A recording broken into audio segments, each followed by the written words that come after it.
I got so much motherfucking design on right now. Break it down, bring it back, make it clap. I got 3 old thoughts, new block, where that thing. Bitches on my line, and you know.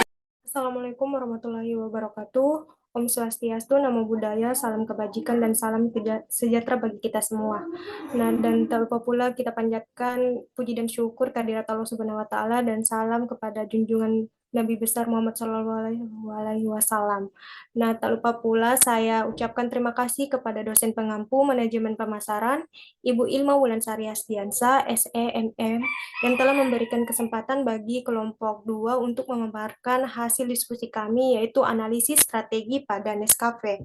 Adapun anggota kelompok 2, yaitu yang pertama Safira Era Lestari Abrianti, yaitu saya sendiri selaku moderator yang memandunya jalan acara pada saat ini, yang kedua Febrianti Mulyana Saputri, yang ketiga Aini Mutmaida Ramadhani, yang keempat Putri Yulinar, yang kelima Wandini Tahir, yang keenam Siti Nurfaida S, yang ketujuh Siti Jannatun Alia Wahab, yang kedelapan Nur Aila Azuri Putri Asari, dan yang kesembilan Ahmad Rayhan Rukman.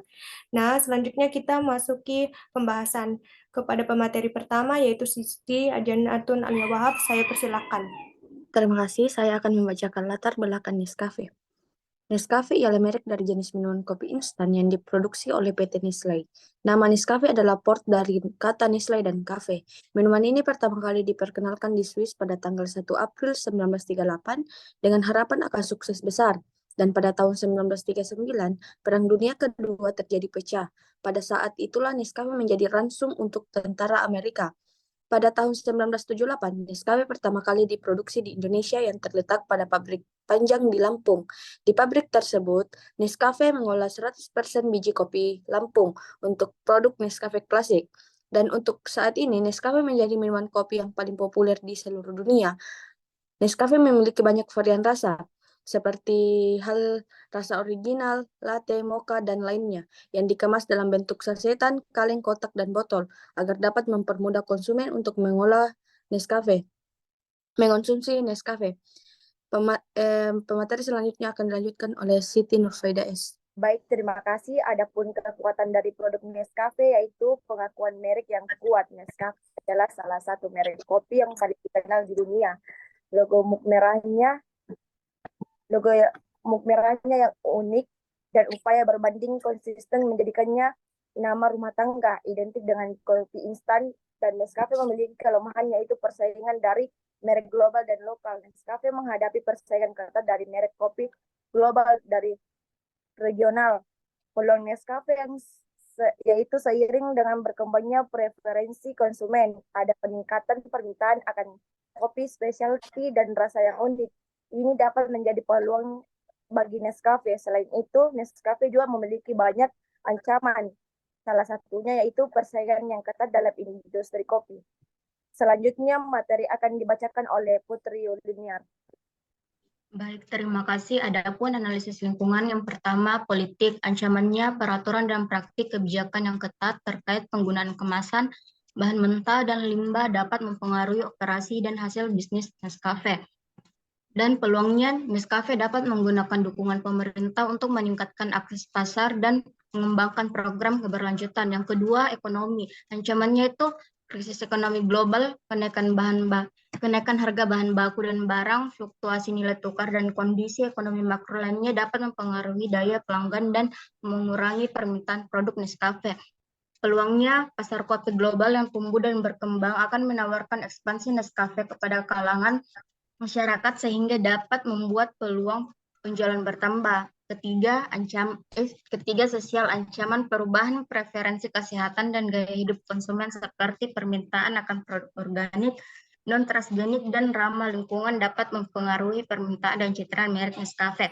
Peluangnya itu kesadaran konsumen akan pentingnya kesehatan dan pola hidup sehat dapat jadi peluang bagi Nescafe untuk mengembangkan produk yang sehat dan ramah lingkungan. Baik, selanjutnya dibacakan oleh Ahmad Rayhan.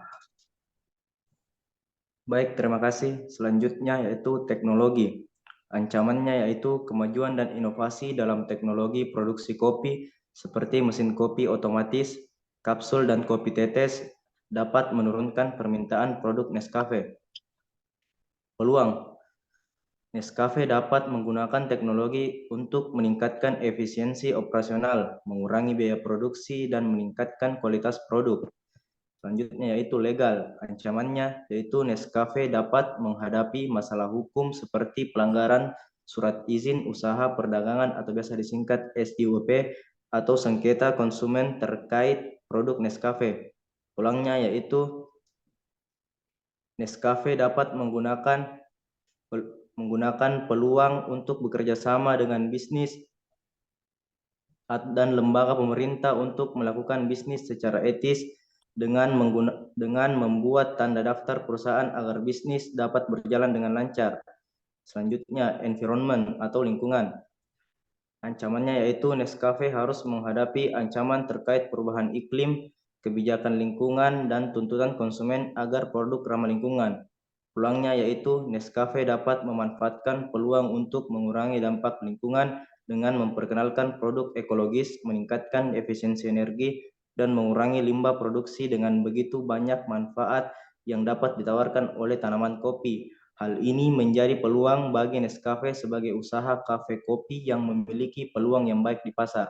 Selanjutnya akan dibacakan oleh Wandini Tahir. Jadi di sini saya akan menjelaskan mengenai analisa tiap kompetitor Nescafe. Jadi yang pertama itu kapal api.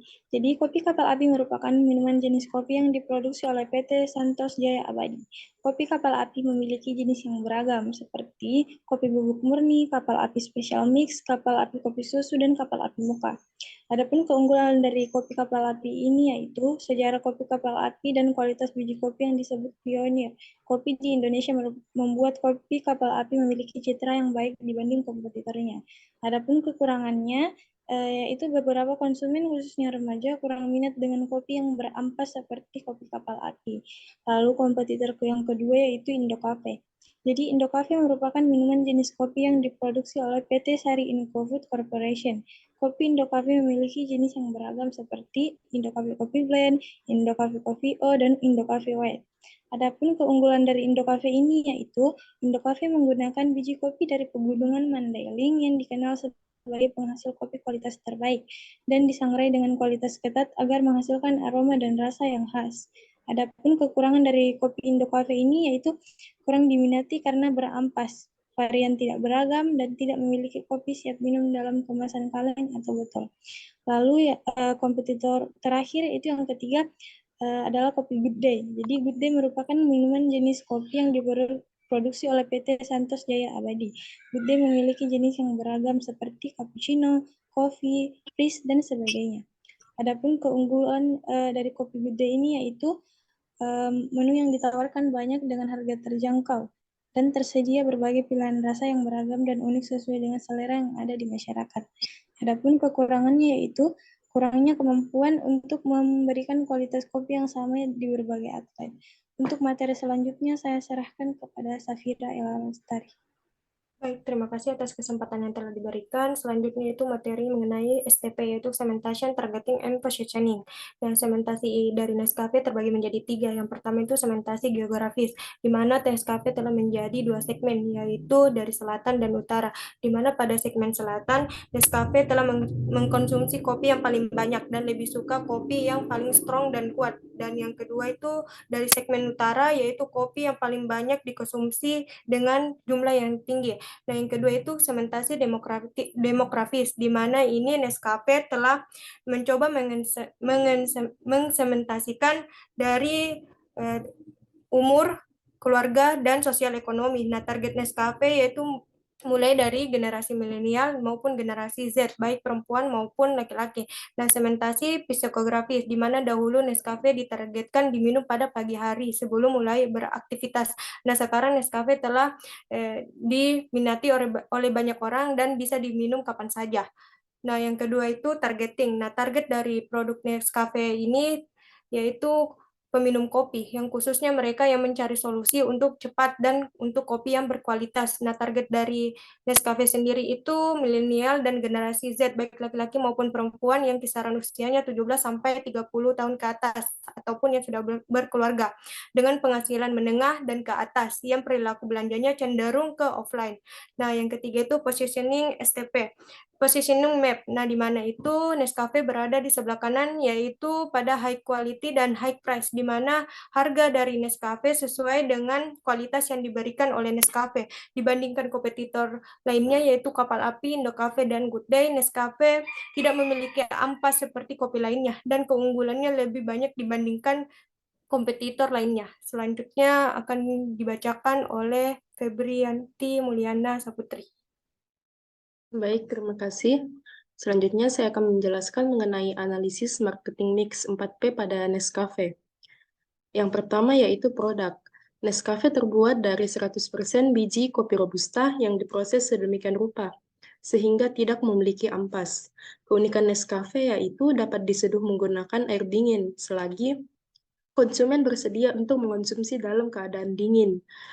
Nescafe juga telah menyediakan berbagai varian rasa untuk pecinta kopi dengan rasa yang strong maupun soft, seperti Nescafe Classic, Nescafe Gold, Nescafe Americano, Nescafe White Coffee, Mocha, Latte, Cappuccino, dan lain-lain, yang tersedia dalam bentuk bubuk dengan kemasan saset dan jar, serta jenis siap minum dalam bentuk kotak, kaleng, dan botol. Kemudian yang terakhir yaitu price.